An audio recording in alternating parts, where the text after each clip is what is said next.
दोस्तों, पिछले साल करवा चौथ की बात है। एक दिन पहले ही अंजू ने पति को सहेज दिया था कि सुनो जी, कल मैं तुम्हारी लंबी आयु के लिए व्रत रखूंगा, मेहरबानी करके कल दारू मत पीना। तब उसका पति बोला, तुम मेरे लिए इतना सब करती हो। वह मुस्कुराया और बोला, मैं तुम्हारे लिए तो एक दिन को ड्रिंक नहीं कर सकता, निश्चिंत रहो, कल मैं शराब को हाथ नहीं लगाऊंगा। अंजू भी निश्चिंत हो गई। अगले दिन करवा चौथ था। शाम को अंजू ने कई प्रकार के व्यंजन बनाए, फिर 16 श्रृंगार करके पति की वापसी का इंतजार करने लगी। उसका पति रंजीत तो न आया, पर पड़ोसी राजू आ गया। पड़ोस में रहने वाला राजू आयु में अंजू से 3 वर्ष छोटा था। इस नाते वह अंजू को भाभी बुलाता था। देवर भाभी के रिश्ते के चलते राजू अंजू से हंसी मजाक करता था। राजू भाभी अंजू को सजी सजी देखा तो नजरें उस पर चिपकी रह गई। जो मुस्कुराई और बोली, राजू तुम तो मुझे ऐसे देखे जा रहे हो मानो पहले कभी देखा ही ना हो। भाभी देखा तो है, मगर इस रूप में कभी नहीं। राजू के मन की बात अंजू समझ गई। सच कहो तुम बिल्कुल सुंदर लग रही हो। अंजू हंसी और बोली, मैं सुंदर? हाँ, तुम्हारे आगे सब सुंदरी फेल है। अंजू गदगद हुई। सोचा राजू पर आज श्रृंगार ने असर किया।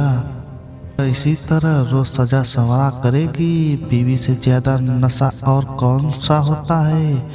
एक बार बीवी के नशे में डूबा तो शराब से खुद ब खुद उबर जाएगा। मन की उमंग को छुपाए रखकर बोली, राजू यह सुंदरता की मक्खन किसी लड़की को लगाना मुझे नहीं। भाभी तुम जैसी सुंदर नारी पूरे गाँव में नहीं है। राजू बोला, अगर तुम किसी को अपने से सुंदर समझती हो तो बताओ, मैं जाकर उससे कह दूं। राजू जानता था कि कोई भी स्त्री अपने से ज्यादा सुंदर किसी दूसरे स्त्री को नहीं कह सकती है। नारी के इसी मनोविज्ञान का लाभ उठाने के लिए राजू ने उक्त जुमला कहा था। भाभी बोली, तुम कहते हो तो मैं मान लेती हूँ कि पूरे गांव में मुझसे सुंदर कोई नहीं। अंजू के मन में फूल खिले हुए थे, मगर मुझे लाइन मारने से तुमको कुछ हासिल नहीं होगा, क्योंकि मैं 2 बच्चों की माँ हूँ। भाभी तुम्हारा यह फिगर ये तो कयामत है। राजू उस अंदाज में मुस्कुराया, भैया तुमको देखते ही पागल हो जाते होंगे, इसलिए तो इतने जल्दी बाप बन गए। तभी बाहर खेल रहे बच्चे आ गए। उनके सामने अंजू से मौखिक छेड़छाड़ करना सही नहीं था। तब राजू घर चला गया। उसके जाते ही अंजू के मुख से आह निकला, काश पहले की तरफ पगलाए रहते तो मेरी जीवन क्यों जल रही होती। वह सुंदरता किस काम का जिसका उपयोग करने वाला कोई न हो। राजू के जाने के बाद अंजू फिर से पति की बाट जोने लगी। समय बीतता गया, चंद्र उदय हो गया। सुहागनों ने पति के हाथ से जल लेकर व्रत खोल लिया। उनका श्रृंगार भी सफल हो गया, परंतु रंजीत घर नहीं लौटा। अंजू समझ गई कि रंजीत किया हुआ वादा भूल कर कहीं पीने बैठ गया होगा, और जब तक पूर्ण नहीं हो जाता पीता रहेगा।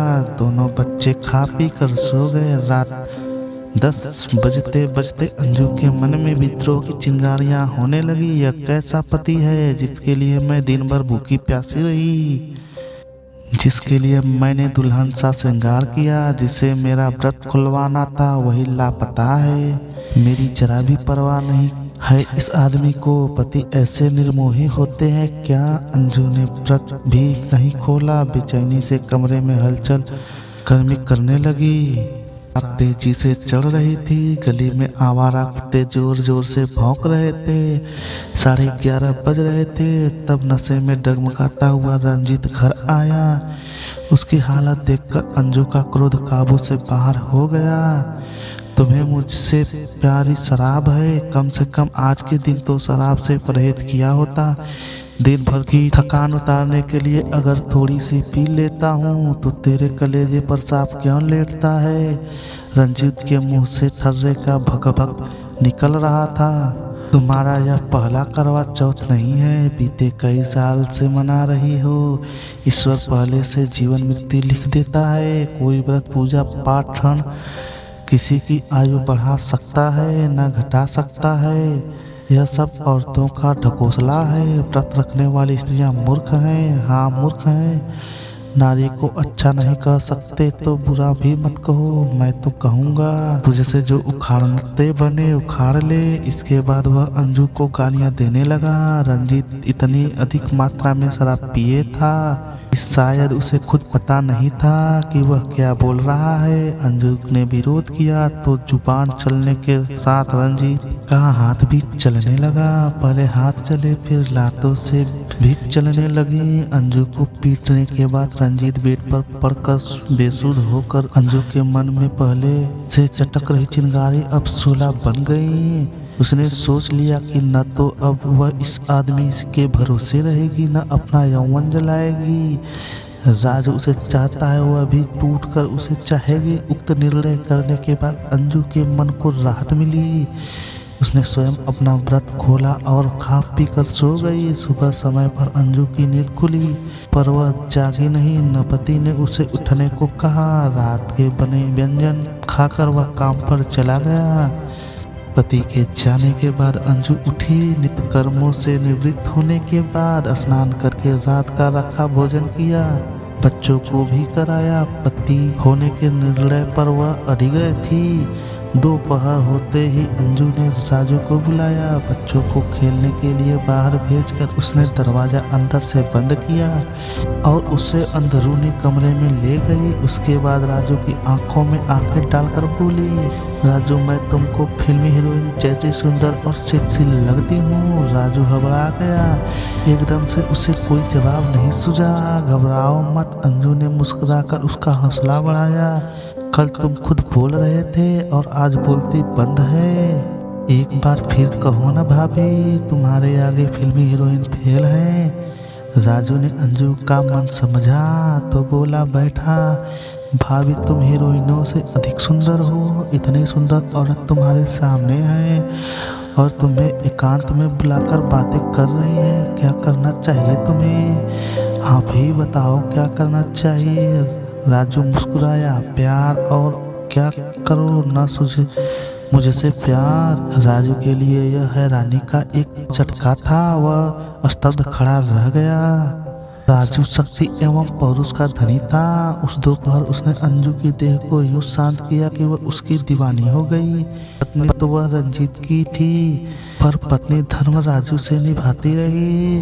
अंजू व राजू का अवैध संबंध हुए लगभग 11 माह बीत गए। एक माह बाद फिर करवा चौथ था। एक दिन अंजू राजू से बोली, इस बार मैं तुम्हारे लिए करवा चौथ का व्रत रखना चाहती हूँ। तुम हमेशा के लिए मुझे अपना बनाए रखना चाहते हो तो ऐसा करो, करवा चौथ से पहले रंजीत का काम तमाम कर दो। मामला ठंडा होने के बाद हम शादी कर लेंगे। अंजू की काम कलाओं की दीवानगी राजू के सिर पर चढ़कर बोल रही थी। वह उससे शादी भी करना चाहता था, अतः रंजीत की हत्या करने को सहमत हो गया। इसके बाद दोनों ने हत्या करने और लाश ठिकाने लगाने की योजना बना ली।